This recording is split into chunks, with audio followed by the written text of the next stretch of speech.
Hello class, I welcome you all to this session. This session we are going to discuss the sources of recruitment. So we have already studied in the previous lecture what are the various staffing process.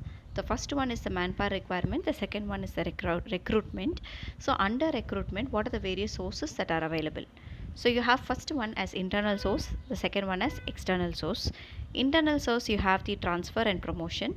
External source you have the campus recruitment, management consultants and placement agencies, employment exchange, advertisement, direct recruitment, labor contractors, casual callers, recommendation of employees and web publishing. See, this is a famous one mark question.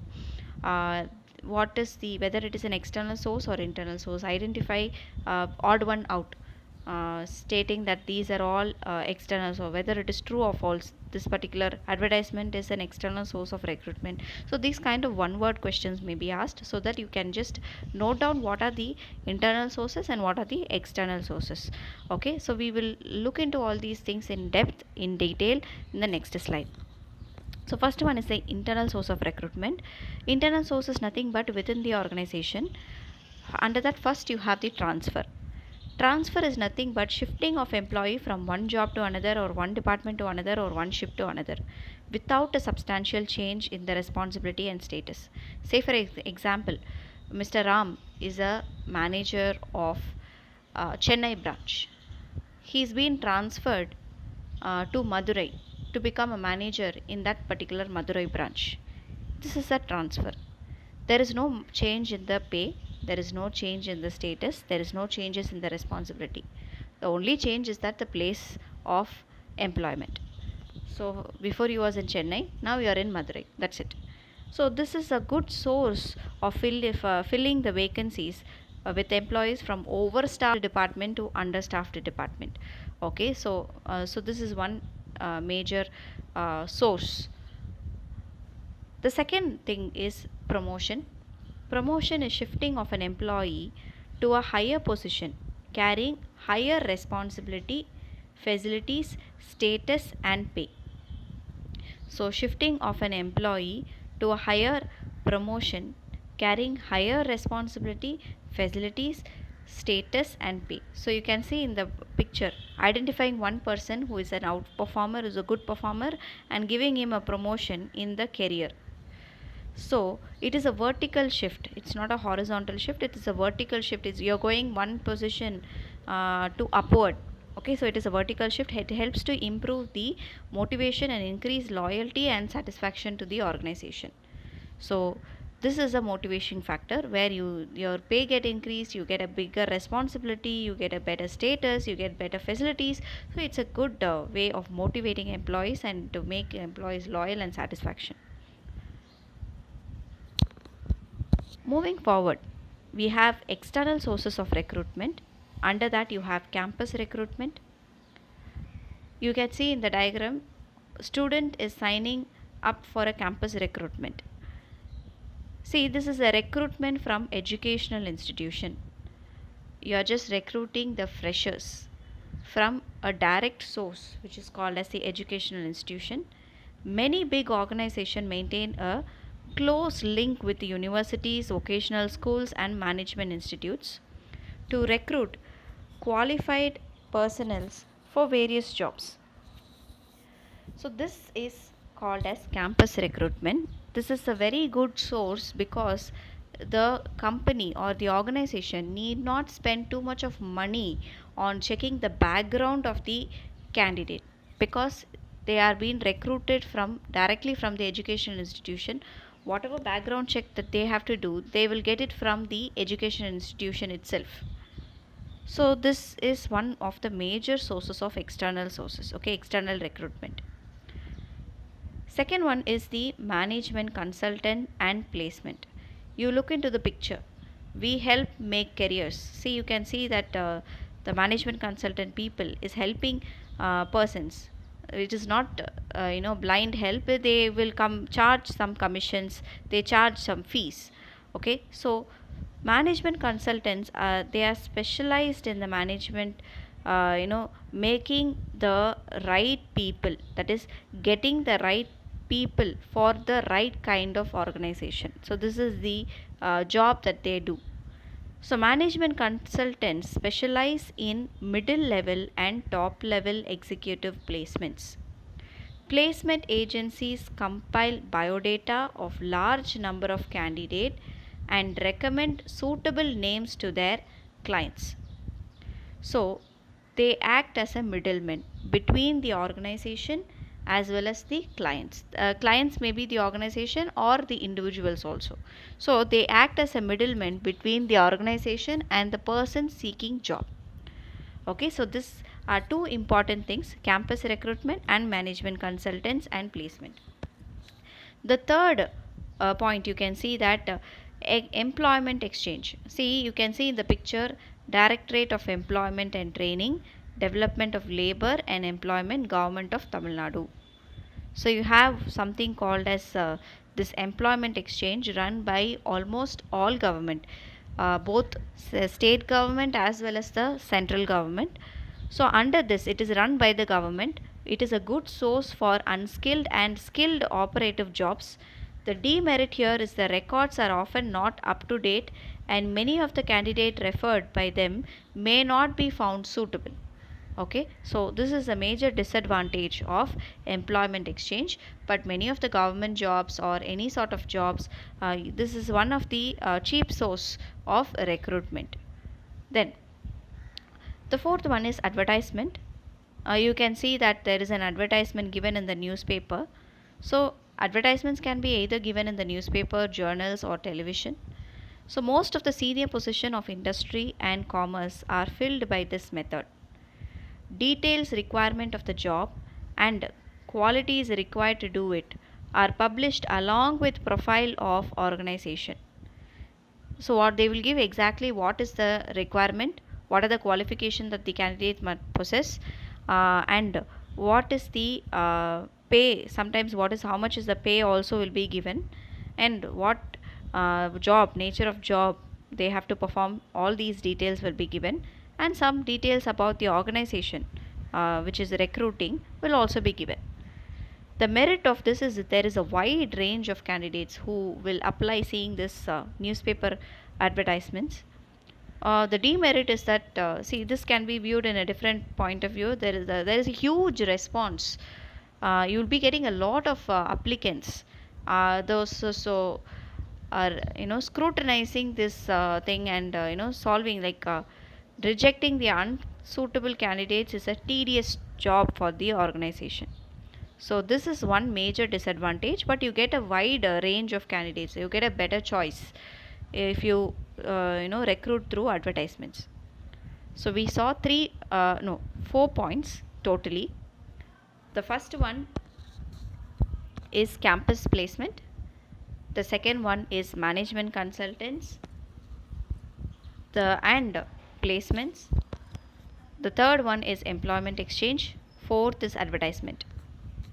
Moving forward, we have direct recruitment. A notice is placed on the notice board. See, direct recruitment is when factory places a notice board outside the factory premises or the enterprise, specifying the details of the job available, and the job seeker assembles outside the factory, and what happens is that selection process is done on the spot. Generally unskilled or semi-skilled kind of jobs, this kind of recruitment is suitable. So you can see a laborer working just manually, he has to work. There is no specific training or you need not be qualified or any sort of thing is required. So this kind of jobs, direct recruitment is the best suitable one for selecting persons. So under direct recruitment, a notice is placed on the notice board where they mention the details of the job. The job seeker seeing the notice will actually try to contact the organization. The date will be given. So in that date everyone will assemble. Once they assemble, there will be a recruitment, the selection process going on, and once you are selected you will be placed, you will be like working. So it's followed usually for casual vacancies of unskilled or semi-skilled jobs. Such workers are known as casual partly workers. The merit of this kind of recruitment is it is inexpensive, ease in selection. The sixth point is labor contractors. Labor contractors are employees of the organization. They maintain close contact with laborers. They provide required number of unskilled workers at a short notice. The demerit is if one leaves, other will follow. See, generally it's like a mindset of. So generally what happens is when one person leave the job, he influences the other persons to actually leave the job. So if one follows, he may promise that he will go to a fertile place, like he will go to a good place where they offer a good job. So if he influences, the other persons will also follow. This is one major demerit of labor contractors. Remember that labor contractors are the employees of the organization. They on a contract basis get some workers, but direct recruitment is in the place of permanent staff. Temporary vacancy happens, say for example for women you have maternity leave. So in maternity leave period, when other persons are recruited, then it is called as direct recruitment. Okay. And if suppose some accident has happened, medical leave, that person is in medical leave, or he's cannot operate for about 6 months. In for that 6 months persons are recruited, then it is called as direct recruitment. Labor contractor is different. Labor contractor is a contract based work. Okay. So moving forward, you have seventh one, casual collar. You can see in that picture, person says that hire me. So casual callers voluntarily go to the organization, drop their resume in the uh, the place where it needs to be dropped. Most of the time it is the reception.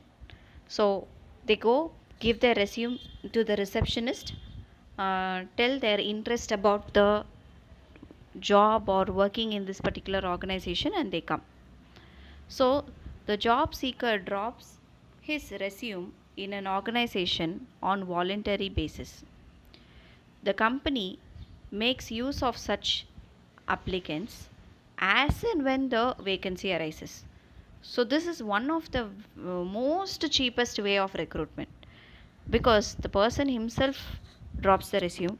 There is no effort from the company side, like they have to advertise or they need to go to the campus and recruit. There's no process, nothing.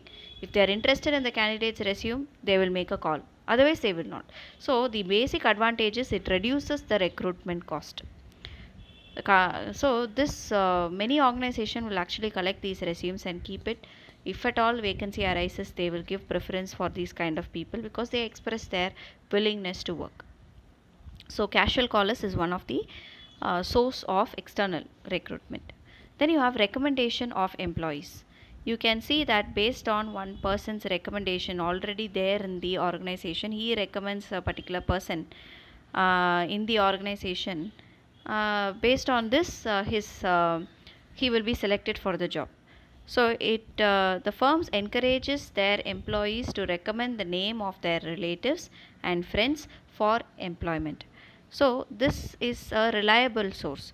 The background check need not be very strict because already the person is working in the organization and he may be created some goodwill in the organization, good name for himself in the organization. So there will not be much background check on things like that. It's a reliable source. So the advantages, background check is insufficiently known. Okay. So I'm sorry, background check is sufficiently known. That is there's no doubt or anything. So it's directly the person comes to selection process and he gets selected based on the recommendation. So these are the thing. The ninth one is web publishing.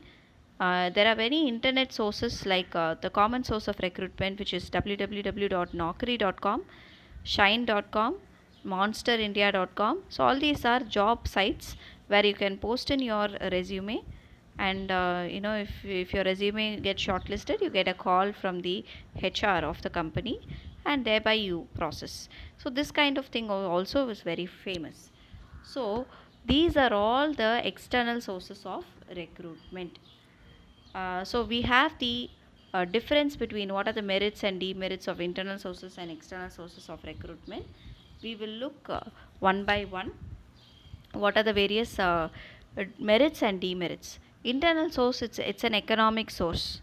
Okay, it's a very economic source because there's no cost involved. You're either going to transfer or you're going to promote the existing employee. Then it motivates employees in terms of promotion. It improves employee commitment and loyalty, obviously. Then it simplifies the selection and placement. You don't have too much of choice. So persons from the internal sources, they will be getting the job. So it simplifies the selection because you know in and out of the candidate, the way how he performs a particular job, every information is known by you. So selection process is simplified. More reliable way of recruitment. See, you need not worry that how this particular person will actually work, or what is his capacities. All these things already you would have shown. Based on that only you recruit and you promote him or transfer him to some other place. So this kind of thing this kind of thing is very important. To more reliability is given in internal source of recruitment. Then you have adjustment of surplus staff, that is transfer, in case of transfer. Then less cost for induction and training because already the person is inside the organization. You know how the organization work, what is the climate of the organization, he knows. What are the demerits of internal sources of recruitment? It is incomplete source. The entire vacancy cannot be filled in with the help of internal source alone.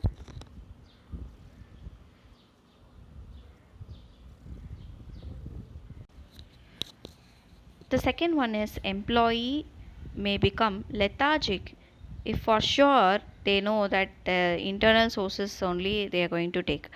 So they are going to promote the persons who over there. So about 10 persons are there. The 10 persons will be like very lethargic, knowing that only okay, one of us only going to be promoted. So in their performances you can see some lethargicness. This is one major disadvantage. A third one is spirit of competition among the employees lack due to seniority based promotion.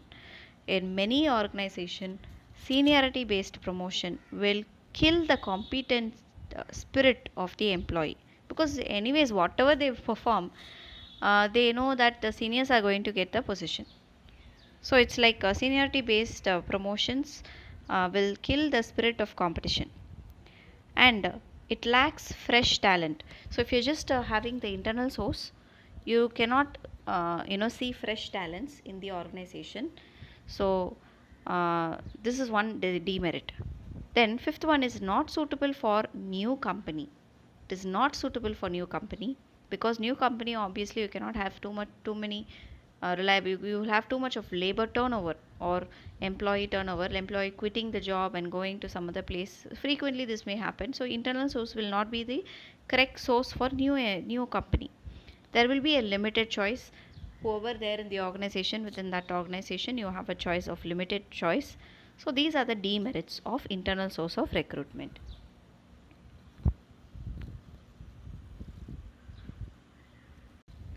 I hope that this class was clear. So we have completed what are the sources of recruitment. So sources of recruitment, internal source and external source, we have covered all the points, and we also covered what are the merits and demerits of internal sources. I'll see you in the next video. Till then, take care. Bye bye.